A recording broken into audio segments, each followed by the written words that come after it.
북콘서트 시작하겠습니다.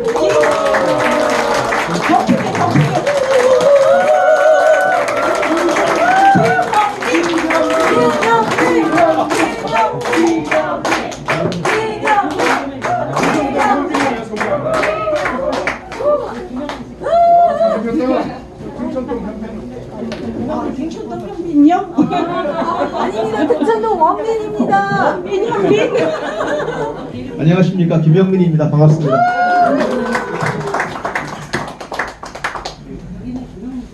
저 사회는 이쪽에서 시작하겠습니다. 여기 저는 저쪽에서 안 가고 이쪽에서 간단하게 오프닝 질문 간단 시작하겠습니다. 예.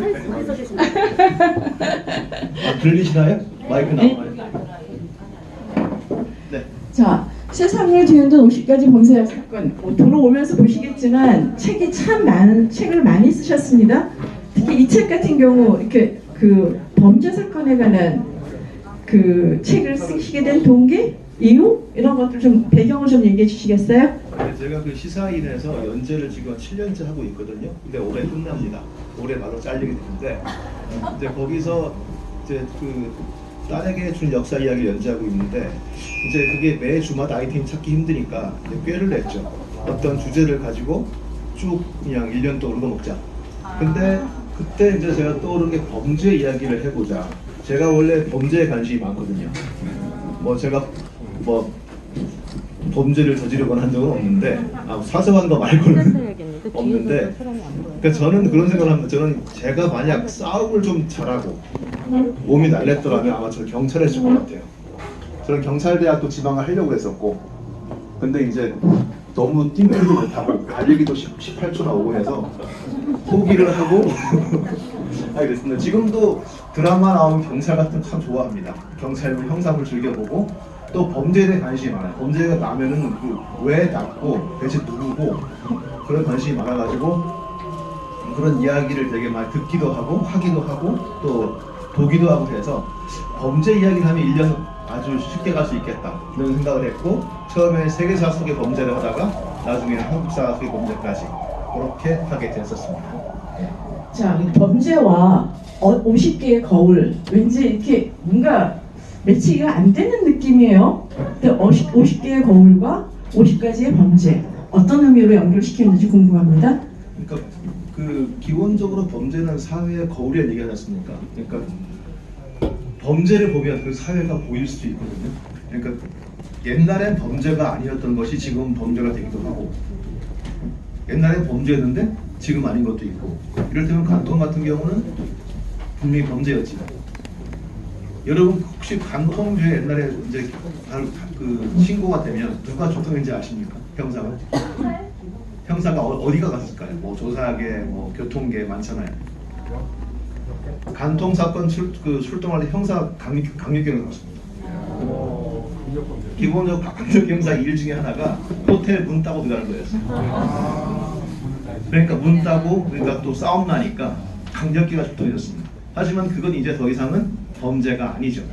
그리고 뭐 이를테면 제가 책에 쓴 얘기인데 우리 속담 중에 두 가지는 좀 없으면 좋겠어요. 안 쓰면 좋겠어요. 하나가 아니 땐 굴뚝에 연기 날까. 이거 정말 참 잡습니다. 무슨 소문 나면은 뭐 아니야 아무리 부정해도 아니 땐 굴뚝에 연기 나냐 한마디로 끝납니다. 그리고 하나 더 10번 찍어 안 완화됐다. 이게 나오면 괜찮은데 사람인 경우는 곤란해집니다. 그리고 이제는 옛날 같이 옛날에 무용담처럼 내가 어떻게 해가지고 어떻게 따라다니다가 어떻게 심지어 납치해서 결혼한 것도 있었고 그런 경우는 다 범죄고 지금은 아마 옛날 저희 또래 다 연애할 때 쓰던 대로 뭐 따라다니고 집 앞에서 뭐 밤새고 이러면은 잡혀갑니다. 범죄가 됐죠. 그런 것처럼 사회의 변화에 따라 범죄도 생기기도 하고 바뀌기도 하고 사라지기도 합니다. 근데 그런 것들을 저는 이제 거울로서 얘기를 했던 거고요. 그래서 처음에는 저 제목도 50개의 거울로 하자고 했었어요. 출판사 측에. 근데 잘렸습니다. 안 팔립니다. 그래서 지금은 그래서 아쉽게나마 이 두 콜을 할 때 제목을 거기서 하고 온 겁니다. 사회의 거울이란 말이 범죄가 사회의 거울이란 말에 참 많이 공감이 됩니다. 오늘 김영민 님이 풀어낼 이 시간 이야기가 속에서 우리 시대의 거울, 사회의 거울, 우리 삶의 거울을 마주하는 시간이 되길 바랍니다. 한데 50개 거울을 오늘 다 이야기할 수 없어요. 네. 힌트를 주시죠. 그러니까 어떻게 이야기를 풀어나갈지. 일단 제가 50개를 10분의 1을 줄여가지고 5개만 얘기하려고 했어요. 근데 5개도 좀 시간이 많을 것 같아서 하나가 욕심입니다. 제가 키워드 5개 준비해봤는데 하나 욕심은 너무나 흔한 얘기고 너무 빠르게 뺐어요. 그래서 나머지 4가지 키워드이자 거울을 가지고 얘기를 같이 해볼까 합니다. 4가지 키워드는? 첫째가 괴물, 둘째는? 두 번째가 권력, 세 번째가 믿음, 그리고 네 번째가 분단이 되겠습니다. 오케이. 그러면 첫 번째 키워드 괴물로부터 시작하겠습니다. 시작해 주시죠.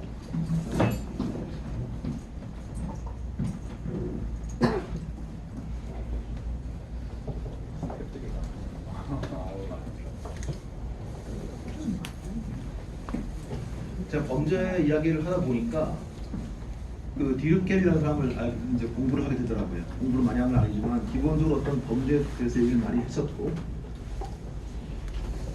범죄란 제가 한 얘기도 한데 시대 변화에 따라서 그 종류와 뭐가 있습니다. 언제나 하지만 이거는 언제나 일정 수준은 존재할 수밖에 없는 사회의 정상적인 부분이다. 그러니까 사회가 범죄가 없는 사회가 사실은 비정상한 얘기죠. 왜냐면 어느 사회든 일탈은 있는 거고 또 낙오자가 있는 거고 또 어떤 법과 기본 바뀌는데 거기에 적응 못한 사람이 있는 거고 그들은 범죄가 되는 거고, 그러니까 성자들만 어떤 천사만 있는 사회에서도 범죄를 발생한다는 거죠. 그리고 이제 물질 환경, 세습 요인, 그리고 사회적 영향력에서 다른 상황에 처해 있기 때문에 각각 어떤 집은 가난하고 어떤 집은 부자고 등등 그 모든 규칙들에 완벽하게 순응하는 게 불가능하다. 저도 여기 계신 분들 범죄를 갖다가 단 한 번도 하다못해 속도 위반한 적이 없다라는 분들 계시면 정말 존경합니다. 저는 몇 번 했거든요. 그만큼 또 그게 또 제가 한 것이 지금은 가볍지만 나중에 또 아주 무거워 보일 수 있는 것이죠. 결국은 범죄 없는 사회라는 건 존재하지 않고 일정 수 범죄는 그 건강한 사회의 특징이다까지 얘기했어요. 이렇게는. 근데 가끔은 정말 이상한 인간들이 존재하죠. 정말 저도 참 어떻게 저런 인간이 있을까? 어떻게 저런 괴물이 있을까? 많이 만나게 되는데 저 같은 경우는 되게 특이한 기회로 이런 인물들을 많이 만났습니다.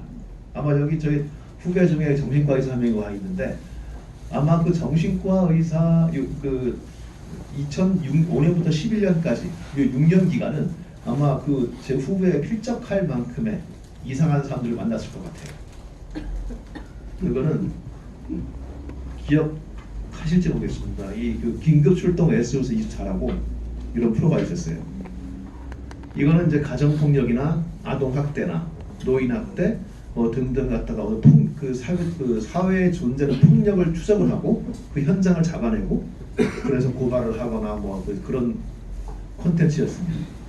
근데 이게 처음에 뭐였냐면은 아주 처음에 단초는 그 미국의 치터스라는 거 혹시 기억하세요? 그러니까 치터스가 뭐냐면 사실 그 바람 피는 그 남녀를 잡아내는 겁니다. 그러니까 바람 피는 남녀 상대의 의뢰를 받아서 그 상대를 추적을 해요, 몰래. 그러니까 상대의 현장을 잡아내고 그 처음 어떤 그 사건 의뢰자를 부릅니다. 그럼 같이 현장을 들어가요. 애인하고 싸움 나죠. 그리고 심지어 그 총도 쏘게 됐어요. 총 맞기도 했고 이 사회자가. 근데 처음 기획은 이제 그걸 가져오고, 하지만 한국 사회 속에서 어떤 그런 이른바 불륜 잡는 건 좀 그러니 우리는 가정폭력이나 그런 걸 해보자.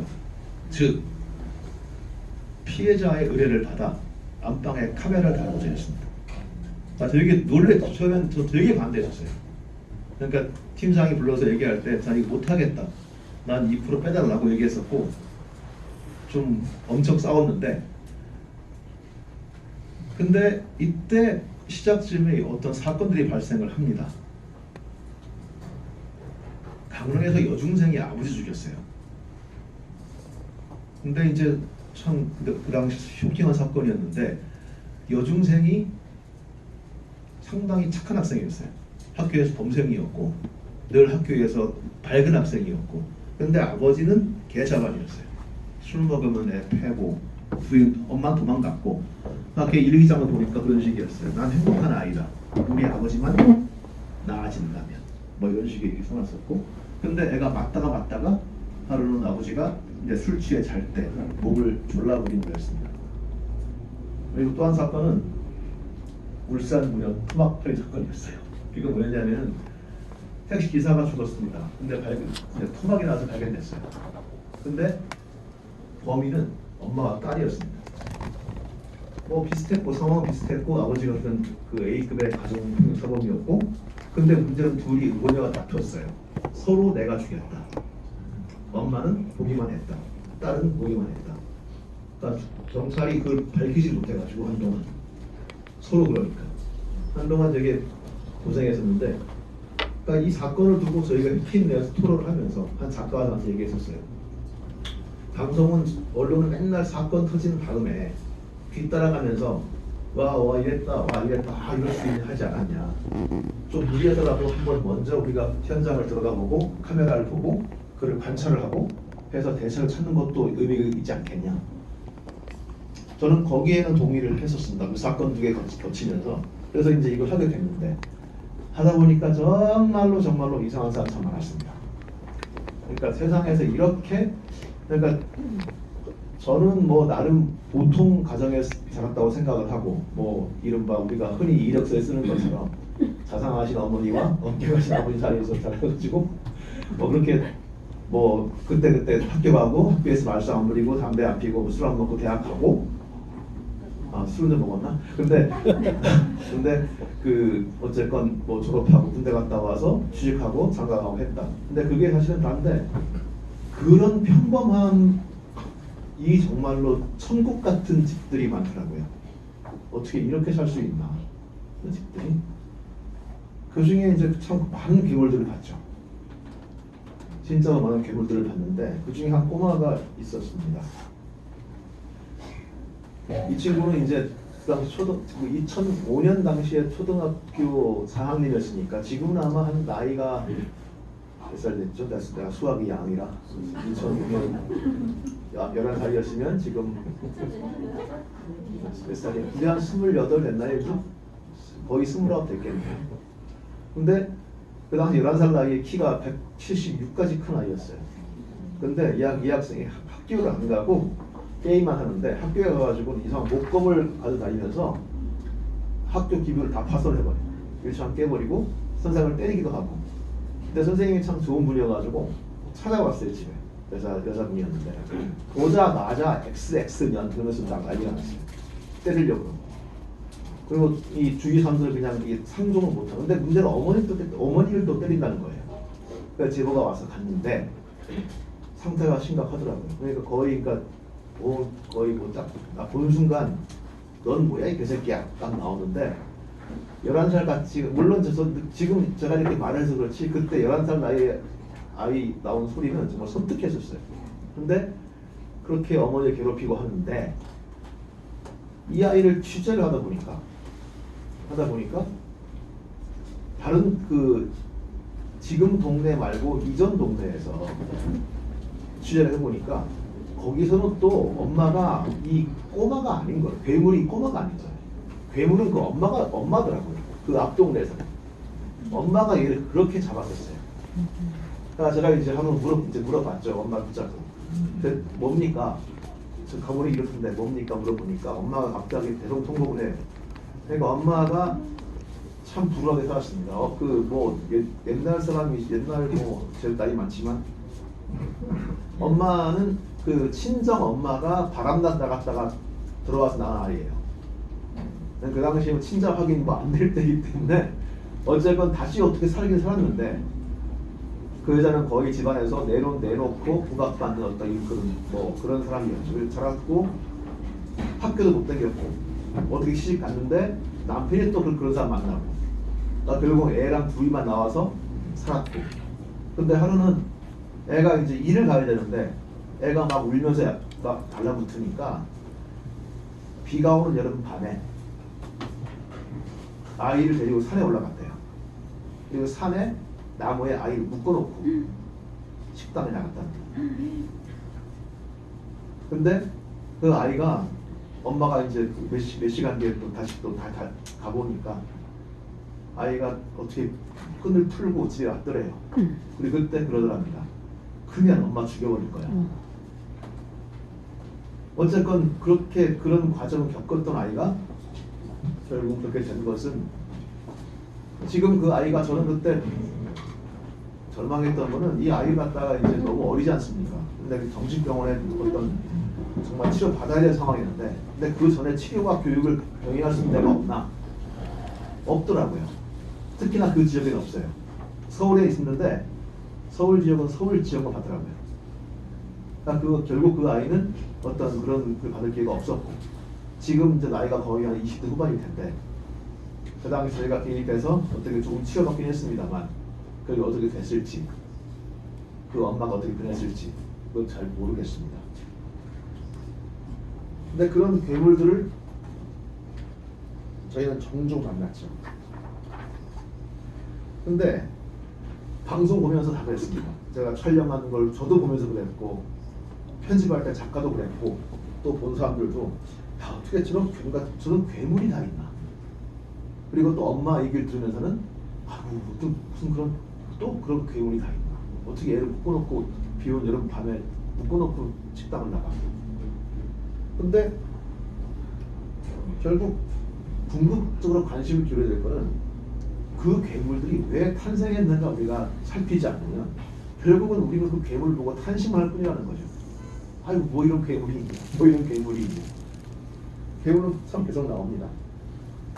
이럴 때는 우리가 이제 영화 괴물을 보지만 이 전신이 올챙이였는지 뭔지 모르죠. 하여튼 뭔가 하여튼 뭐 이상한 그 포르말륨인가요? 그걸 먹고 이 괴물이 됐는데 정말 이 괴물처럼 나타나면 우리 당황하고 또 괴물 사냥하고 잡고 한 다음에 괴물이 불타오르면 또 죽어가면 또 그냥 아유 괴물아 죽었네. 근데 또 괴물은 또 나오죠. 결국은 그들을 이제 우리는 괴물들을 어떻게 우리가 맞이하고 어떻게 대우하고 어떻게 이제 때론 거기 맞서야죠. 어떻게 하냐에 따라서 그 괴물들의 어떤 질과 내용과 어떤 포악도도 달라지지 않을까 합니다. 조두순이 지금 곤욕을 치르고 있죠. 안산에서 사람들이 막 못 살게 하고 어떻게 하고 있는데 저는 뭐 일면 되게 공감해요. 그 이웃들의 공포와 어떤 그런 항의에. 근데 또 생각하면 그럼 법이 그런데 그럼 조두순을 죽여야 되는 건가? 그럼 대체 어디를 가면 그 사람 살 수 있는 건가? 과연 그가 지금 폭발해버리면 그가 지금 어떤 그런 상황에서 뭐 어디 가도 그런 대접 받다가 에라 모르겠다 라고 그냥 해버리면 또 누군가는 그의 희생양이 될 거고 그게 정답일까? 저는 참 애매한 부분이 많더라고요. 저는 괴물들에 대한 자세가 정말 이 책에 보면 참 괴물들이 많이 나옵니다. 맨 왼쪽 사람은 하워드 홈스라고 미국의 살인 연쇄 시리얼 킬러고요. 이 사람은 자기 큰 그 거대한 점 같은 집을 지어놓고 이제 손님들을 맞아가지고 죽였죠. 홈스는 자기가 지은 이름입니다. 원래 본명이 아니고 셜록 홈스에서 딴 것 같아요. 이때 셜록 홈스가 나왔었거든요. 그렇게 이 사람도 하여튼 뭐 살인을 즐겼고 옆에 있는 사람은 여기 한국인은 우범곤입니다. 경남 의령에서 그 이제 하룻밤 사이에 한 거의 60명을 갖다가 연속으로 죽였다. 그러니까 우범곤도 원래는 잘 나갔었죠. 청와대 경호원이었습니다. 해병대에서 이 특등 사수여가지고 스카우트 됐다가 이 양반도 술 먹으면 완전히 미친 호랑이가 돼가지고 별명이 미친 호랑이였대요. 그래서 경남 의령에 아주 산골로 전보됐었고, 근데 그 상황에서 이제 그걸 폭발을 해버리는데, 그래가지고 59명 죽였는데 그 옆에 여기 나치 경위하고 있는 놈은 사실 기네스북에서 원래는 그 연속 살인 기록이 있었어요. 그러니까 시리얼 킬러 말고 연쇄 말고 연속 살인. 즉 하룻밤 짧은 시간 내에 얼마나 죽이는 기록. 지금은 그 기록을 안 셉니다. 또 누가 나올까봐. 근데 이 우범건이 오랫동안 기록 갖고 있었어요. 그걸 깬 게 이 노르웨이 살인마입니다. 어느 한 섬의 캠프에 들어가서 뚜루룩 다 죽였던 그 사람이고요. 그리고 밑에 있는 사람은 우리나라 프로파일러들이 가장 두려워했다는, 이건 진짜 괴물이다 했다는 정남규란 살인마입니다. 이번에 혹시 드라마 보셨습니까? 악의 마음을 읽는 자들. 거기서 나와 모델이 됐던 살인마이기도 합니다. 이 사람은 그렇게 토로했다는 거죠. 재판정에서 사형시켜달라. 나는 살인 욕구를 끊을 수가 없다. 그리고 끝내는 자기를 죽였죠. 자살로서 마지막 살인을 합니다.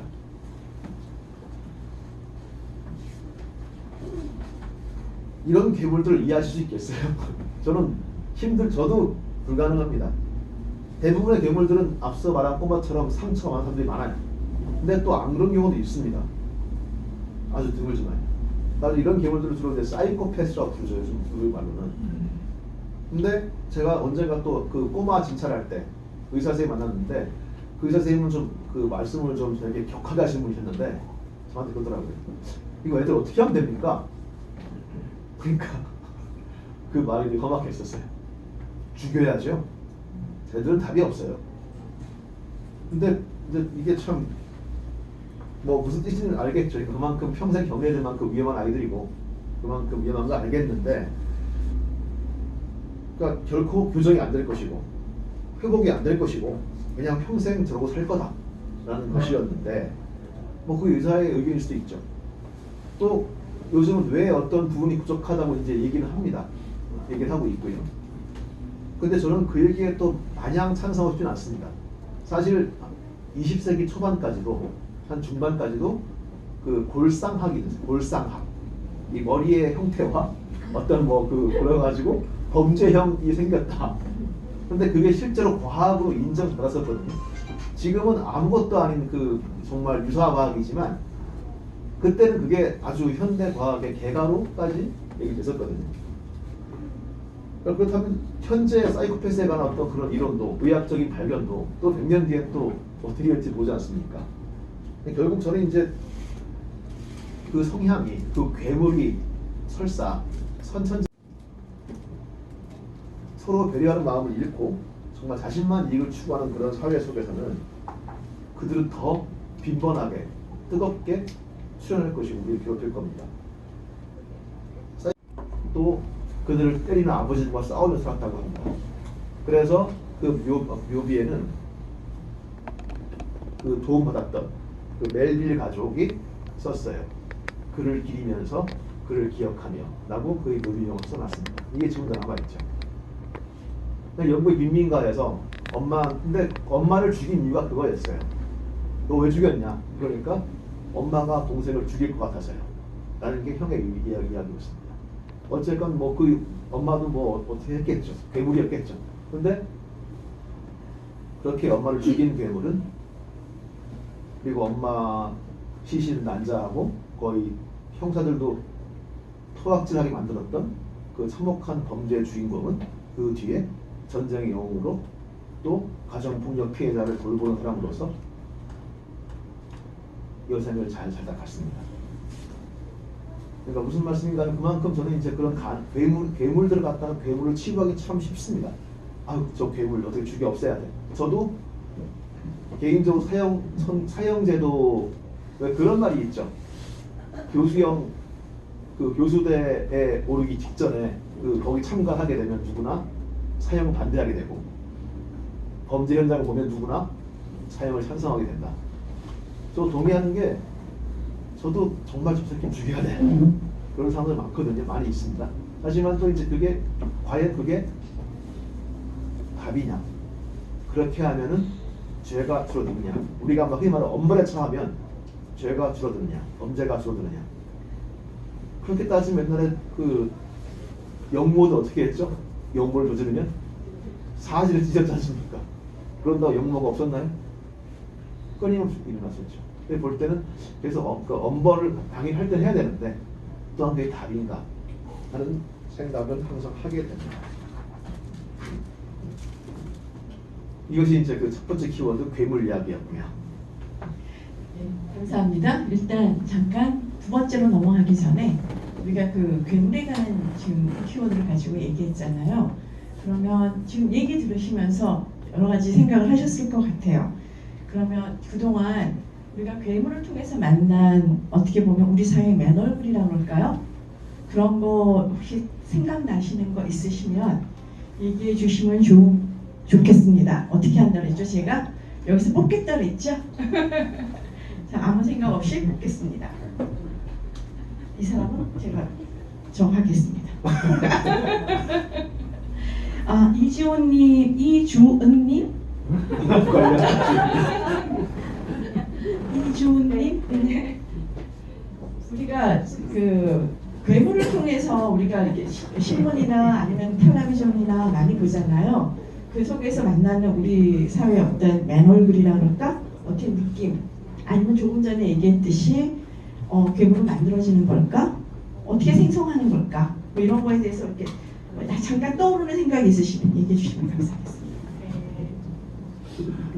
좀 전에 작가님께서도 언급을 하셨듯이 저는 그러니까 타고나는 것 같지는 않고요. 후천적으로 그러니까 지금 그 사례들에서 보면 굉장히 끔찍한 가정 환경이나 그 사람이 살아갈 수 없을 만큼 처참한 그런데 놓여졌던 어린애들이 자라서 이제 그런 범죄를 저지르는 그런 것들이 있었잖아요. 근데 저도 그런 생각이 들어요. 그러니까 그런 사람들도 이렇게 평범하거나 좋은 그런 양육을 받고 좀 사랑이나 그런 인간의 보편적인 감정에 대해서 좋은 교육을 받았다면 그렇게 되지 않을 확률이 크지 않았을까 저는 그렇게 생각을 합니다. 네, 감사합니다. 한 분 뽑아주시겠어요?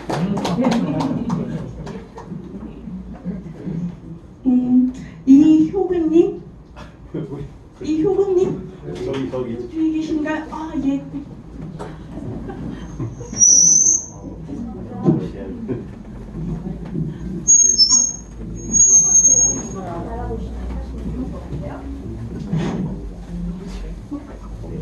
예, 그 김영민 PD님 아까 모두 얘기하실 때 나왔던 정신과 의사가 저는요.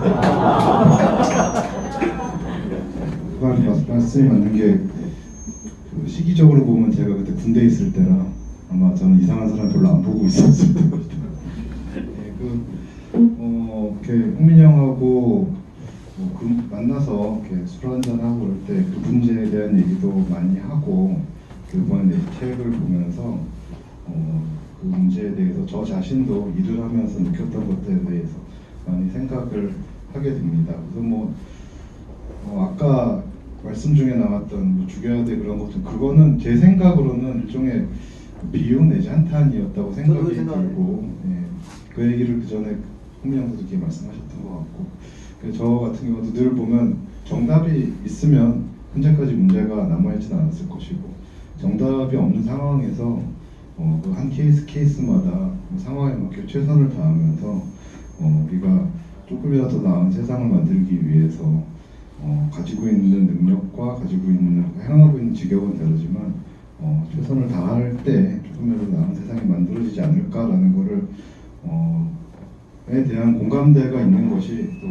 제가 다 모르지만 형민이 형을 좋아하시고 또 제가 형민이 형을 존경하고 따르는 이유와 같은 어떤 방향성을 가지고 있는 분들이 여기다 계시다고 생각을 해서 좀 더 최대한의 노력을 하면서 좀 더 나은 세상을 만들기 위해서 노력하는 것밖에는 별다른 방법이 없지 않을까라는 이 문제에 대한 제 생각을 말씀드리는 것으로 솔직히 사실 아까 딴지 피우느라고 질문을 잘 못 들었어요. 제 얘기를 하겠습니다. 감사합니다.